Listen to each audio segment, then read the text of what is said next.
Good morning, everyone. Let me begin by acknowledging that we are gathered here on the traditional lands of Treaty 7 First Nations and also recognize and acknowledge Métis people of Alberta who share a deep connection with this land.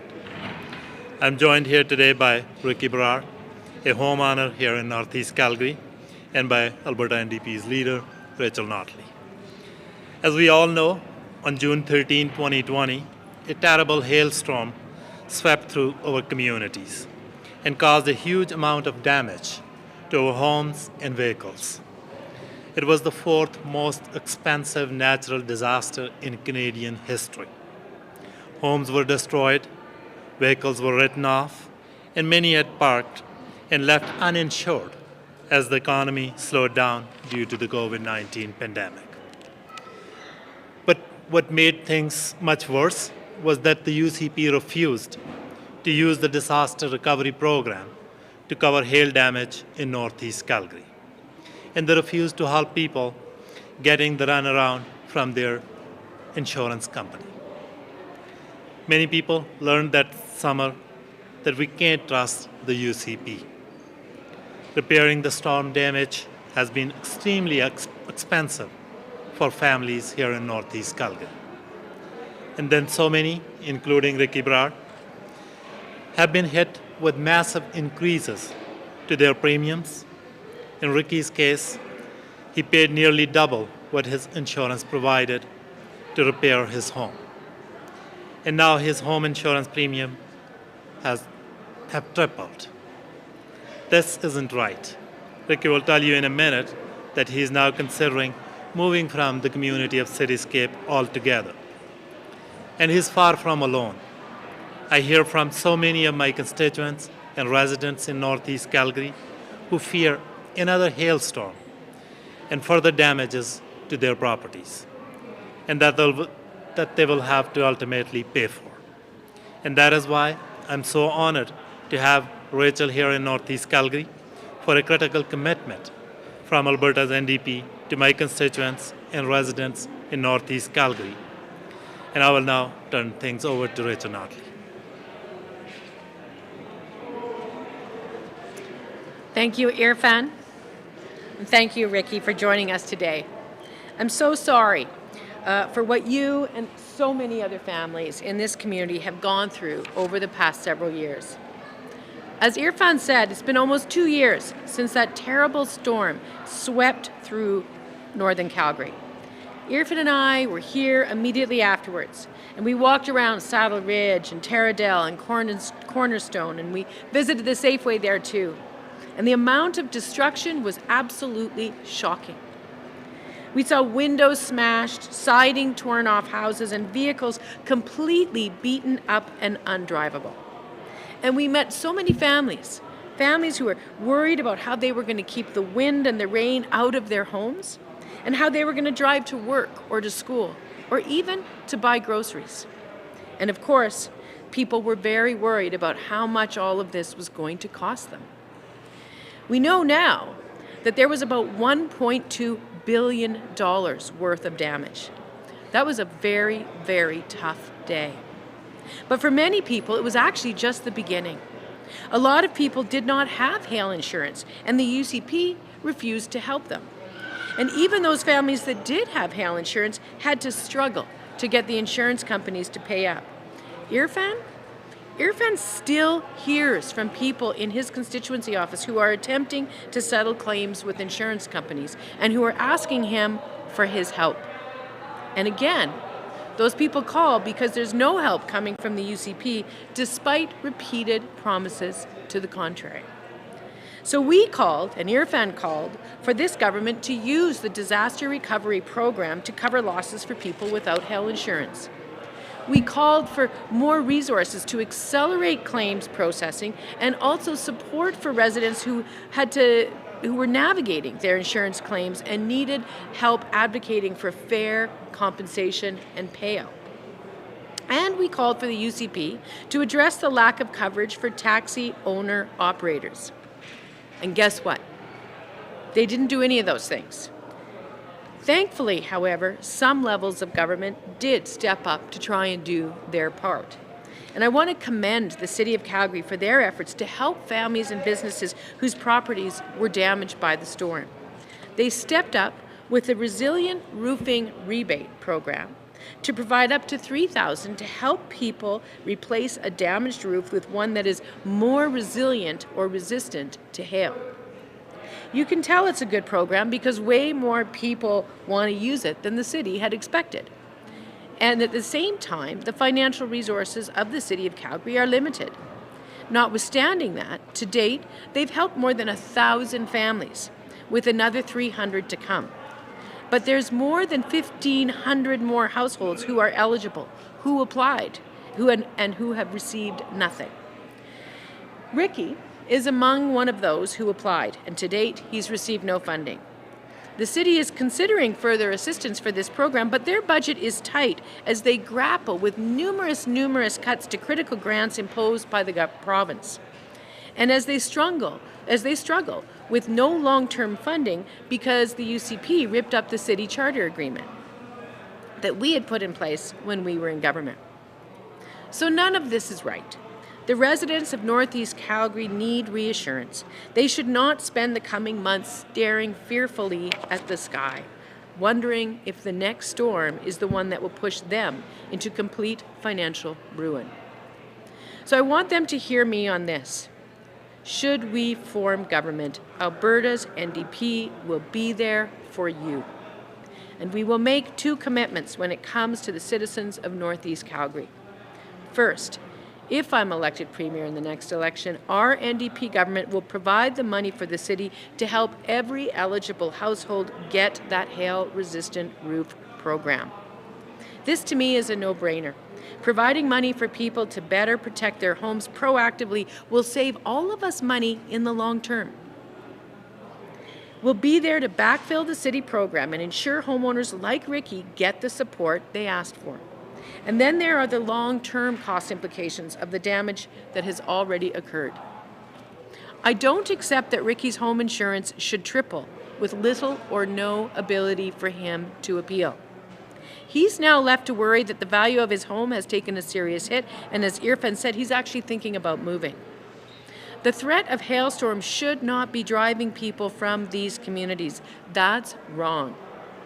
So my second commitment today is that Alberta's NDP will also launch an independent task force that will look specifically into skyrocketing premiums being faced by Northeast Calgary residents and will provide recommendations to ensure those residents are getting adequate insurance coverage at a price that is reasonable, that they can afford. We will work to understand why the costs have risen so much, and we will go to bat for the residents who are here. Because if they're able to better protect their homes from hail, as we will ensure they're able to do, there is no reason that their insurance costs should be rising at such an alarming rate. Now, the UCP ministers and MLAs who represent Northeast Calgary have done nothing so far. So I'm here today to promise you that Alberta's NDP will act. We'll work to make life more affordable for the people who are living here. And part of that starts with helping them protect their homes and protecting them from skyrocketing insurance costs. And I want to say one more thing before I hand the mic over to Ricky. We know the UCP is very cozy with car insurance companies. They hired Jason Kenney's old chief of staff to be their lobbyist, and it's no accident that over the past 3 years, Albertans have paid hundreds of millions of dollars more in car insurance premiums, while those same companies got richer and richer. Albertans deserve answers about why they are paying so much more for insurance than they used to. And they deserve answers on why this government continuously answers the demands of insurance companies and neglects the real and pressing needs of Alberta families. So now I'll invite Ricky to tell us about his experiences in the storm and in the aftermath. Thank you.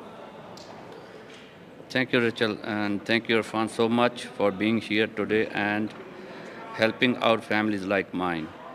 The 2020 hailstorm has caused so much stress for me and my family, and it has cost us so much.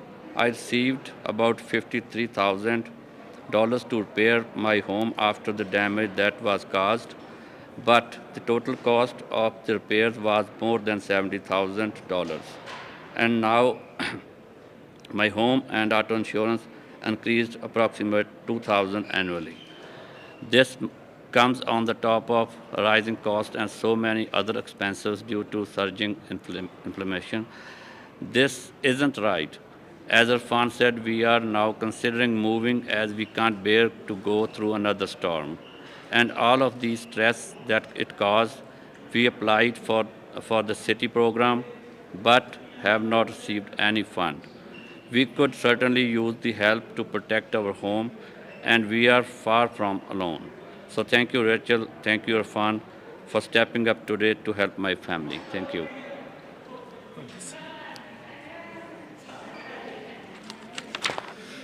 Thank you, Rachel, and thank you, Ricky. As we saw this week, City of Calgary Ward 5 Councillor Raj Dhaliwal was upset that the province effectively abandoned these residents after this disaster. This is why this week he asked the city administration to look at how to support the 1,574 people still waiting for help from this program. He gave us this quote in support of what we are doing today, and I will read his quote. Calgary City Council stepped up to support these residents with the Resilient Roofing Rebate Program after this disaster, when the provincial government effectively abandoned them and refused to provide support. As the council representative for Ward 5 in Northeast Calgary, I appreciate what this council and what previous councils did to support my neighbors and residents. This is a program that is helping the people of Calgary who still are dealing with aftermath of the 2020 hailstorm and who deserve all the support and resources to be able to fully recover. It deserves support from the provincial government so that it can continue and finish its incredible, important mandate, end quote. I want to reaffirm to Councillor Dhaliwal and to my constituents and residents in Northeast Calgary that Alberta NDP will be there for you. Thank you all for being here today, and I will now turn things back to Rachel, and we are happy to take any question that you may have. Thanks, Irfan. Okay, we'll open up to questions in person, and we'll go to online.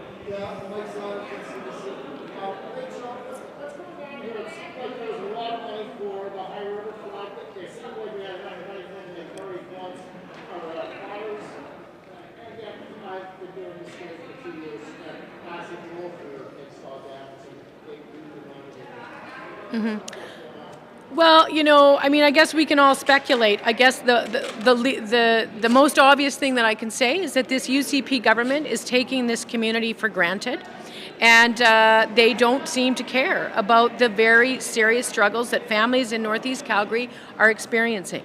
And to me, it is an incredible abandonment of your obligation as elected leaders in a community. We have a community now that is worried about the security of what may well be the biggest investment that they and their family may make in their lives.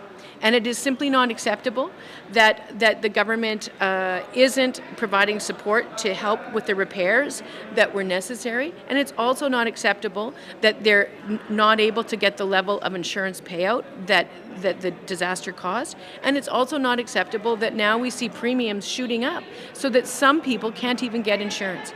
Think about how you would feel if the place you call home, the biggest investment you make in your life, is vulnerable to weather, and you, unlike the majority of people in the city, can't get insurance. That's just not a thing that we can let continue. It is a problem that needs attention. It is a problem that government has an obligation to take on and to try to fix. Follow up, Mike? Any other questions in person? Okay, I see no more questions in person. We'll move to the lines. Just a reminder, if you're joining by Zoom, use the raise hand function. And seeing none, that's all for today. Oh, yeah, sorry, we got one more actually.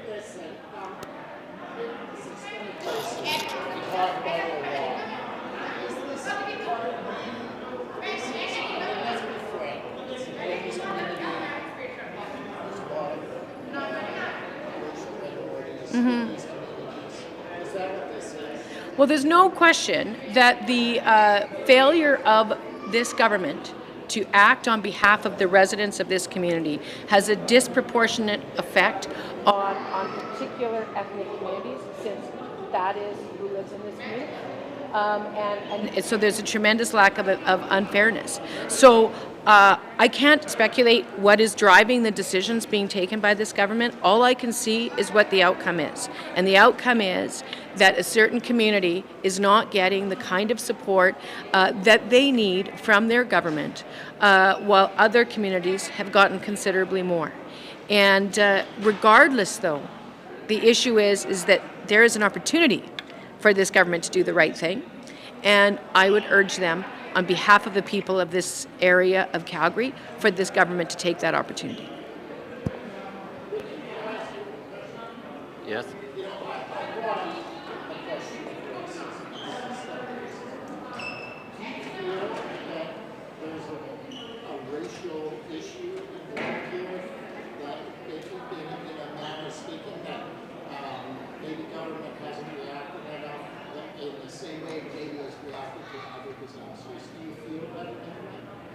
Yes, I can say, I can feel that way, yes.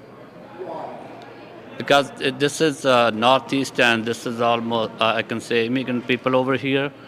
And we all hardworking people, and we don't know, even I didn't know I can claim my outside stuff. I don't have the knowledge, so they didn't pay me. That's all I can say.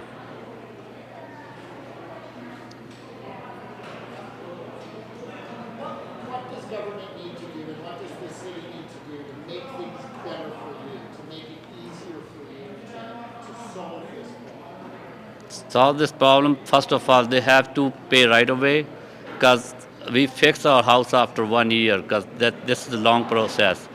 Then you have to convince them how much they pay you. And then different people come to your house and they give you different codes.